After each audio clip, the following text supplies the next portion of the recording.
Ili usipitwe na matukio mbalimbali na uwe wa kwanza kutazama video zetu, tafadhali bonyeza neno subscribe hapo chini ya video hii, kisha bonyeza alama ya kengele itakayotokea. Asante. Karibuni, tutakuwa na mjadala wa kuhusu kitabu, lakini pia na mazingira mazima ya maisha ambayo tunayaishi. Jambo la kwanza ambalo tunaliona kwenye kitabu cha Esther ni habari ya ujasiri wa kuchukua hatua.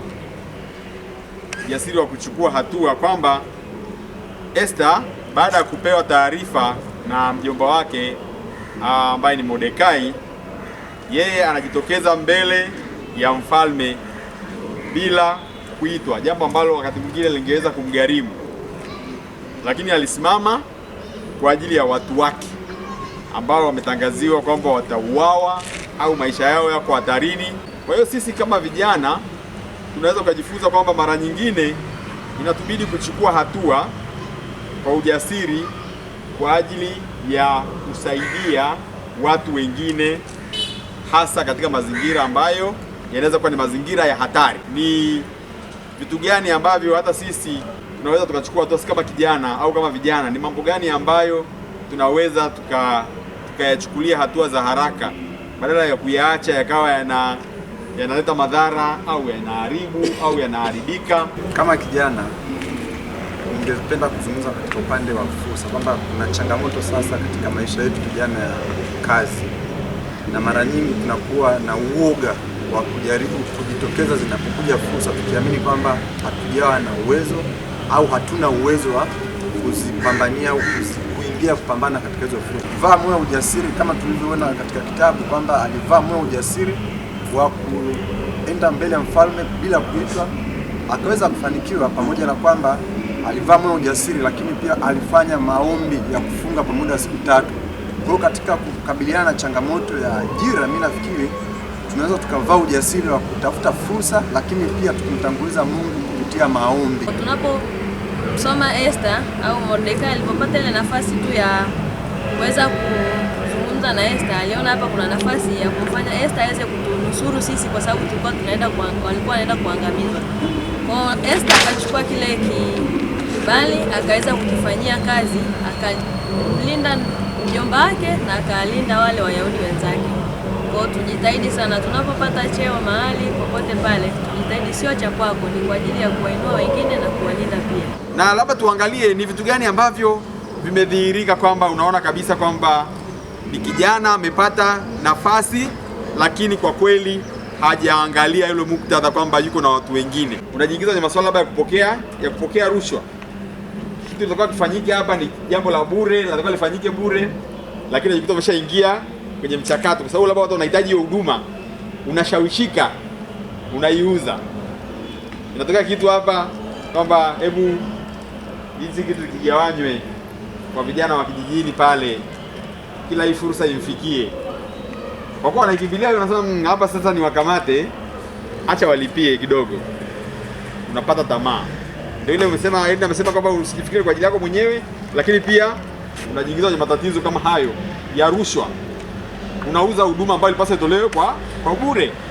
Na kuna vijana wengi hapo unakuta wamepewa mamlaka katika umri, wameaminika, wamekuwa labda viongozi wa jamii, wa serikali, wa organization fulani, lakini anapo behave mpaka unashangaa.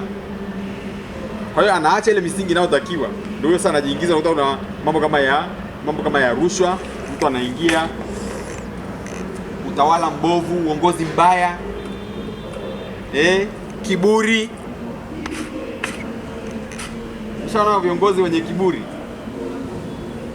mshana mahali kuta ni mtu mdogo tu, yani sio mtu mzima sana, lakini ana kiburi cha hali ya juu. Ndio tabia sasa za kina Amani. Sasa unakuta kwamba wanafanya mambo ambayo kwa kweli yanaharibu hata ile nafasi ambayo wamepewa. Kitu kingine ambacho tunajifunza kwenye kitabu cha Esther ni namna tunavyotakiwa kupangilia mambo kwa utaratibu na kwa nidhamu. Tukimwangalia Esther, aliweza kupangilia mambo yake kwa utaratibu na kwa nidhamu. Tukisoma kitabu cha Esther mlango wa 5, tunaona Esther aliamua kuandaa karamu. Yaani baada ya kuambiwa wanauawa, hakukurupuka. Ilibidi aanze kuandaa mikakati na mpangilio mzuri wa kuweza kufanyaje kumvuta mfalme ili aweze kubadili nia yake ovu aliyoshauriwa na hata kama kuna taarifa mbaya umezipata, usikurupuke. Jaribu kukaa na kuwaza kwa kina ili kuweza kutatua hili jambo. Nahitaji nifanye nini ili nisilete madhara kwa watu wengine au nisilete picha mbaya, na pia adui yako asijue kwamba kuna namna unaweza ukafanyaje ukamgeuka akaingia kwenye kitanzi kile ambacho amekuandalia wewe. Kujitoa kwa ajili ya wengine. Hizi kitu ambacho Esther alifanya ilikuwa ni kujitoa. Ndio nimesema kwamba mtu angeweza kusema kwamba bana kama ukai Ikulu wewe pita hivi. Lakini kuna kujitoa kwa ajili ya wengine.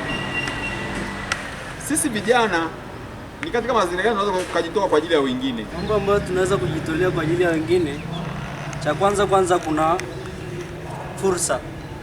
Ina maana kwamba mimi nafanya kazi sehemu fulani, imetokea fursa ya kazi.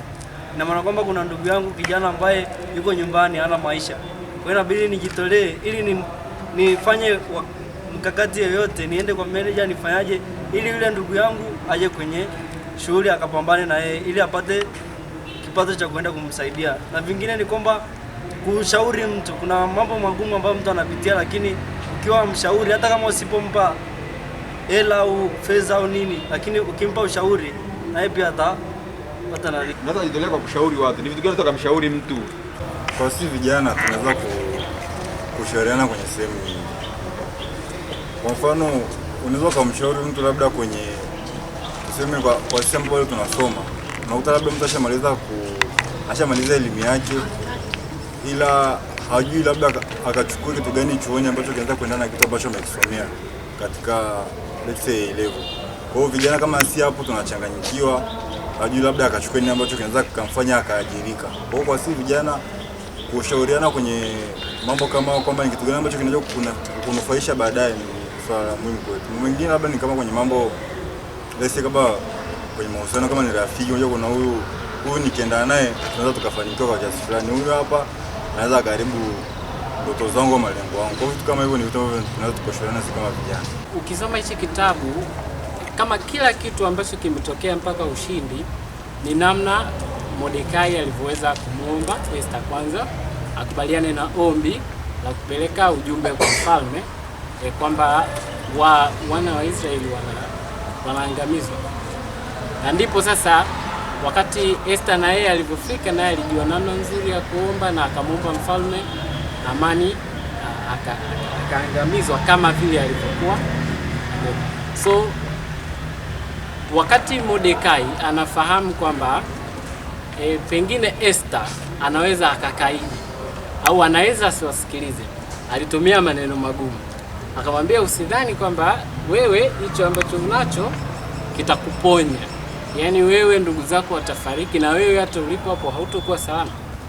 Yalikuwa ni maneno hashi, lakini yalimfanya Esther akachukua hatua moja ambayo sisi vijana pia kuna muda tunakosea. Alimwambia yule mjumbe kwamba nenda akamwambia Mordekai yeye na watu wake wafunge kwa ajili yake. Kabla hajaenda kuongea kwa mfalme, kitu cha kwanza alichoomba ni kwamba watu wake wote wafunge ili yeye aende akaombe kwa mfalme. So wakati sasa anaenda kuomba, aliandaa karamu mbili. Karamu ya kwanza ilikuwa ni ya maandalizi, na alikuwa anajua adui yake since beginning, tangu mwanzo, kwamba adui ni amani. Lakini alimwalika mfalme na amani kwa pamoja. Adui yako na mtu ambaye anaenda kukusaidia wanakaa meza moja katika karamu, chakula na nini. Na siku ya kwanza, the first day, mfalme alimuuliza kwamba alimuona ana shida, nikufanyie nini? Akamwambia hata nusu ya ufalme wako, lakini hakutaka ile siku ya kwanza ishe. No, akamwambia hapana, kama kweli ni nini, naomba mje kwenye karamu ya pili. Kwenye karamu ya pili, na pia wakati anakaribishwa na mfalme kwamba nikufanyie nini, pia hakusema haraka, alitumia wakati mzuri.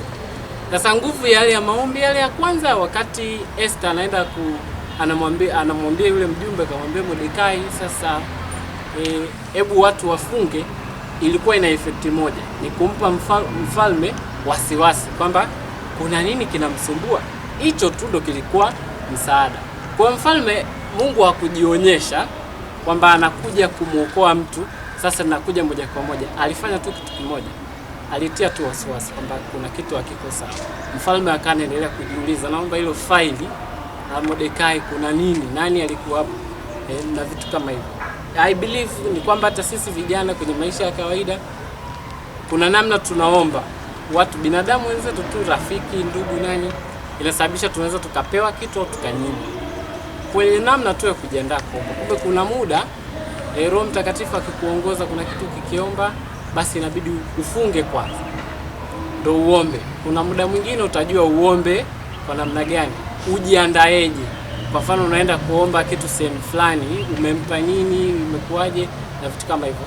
Mimi naamini kwamba kama tukifahamu namna nzuri ya kuomba, tukaomba Roho Mtakatifu hata muda mwingine ambapo hatujui cha kuomba, labda hatuwezi, labda ni simple tunaomba hela, ila tukimuomba Roho Mtakatifu atuongeze namna nzuri, basi tunaweza tukafanikiwa sana kwenye maisha yetu kama Esther na watu wake. Tumeweza kuona yale mambo ambayo yametajwa siku ya leo.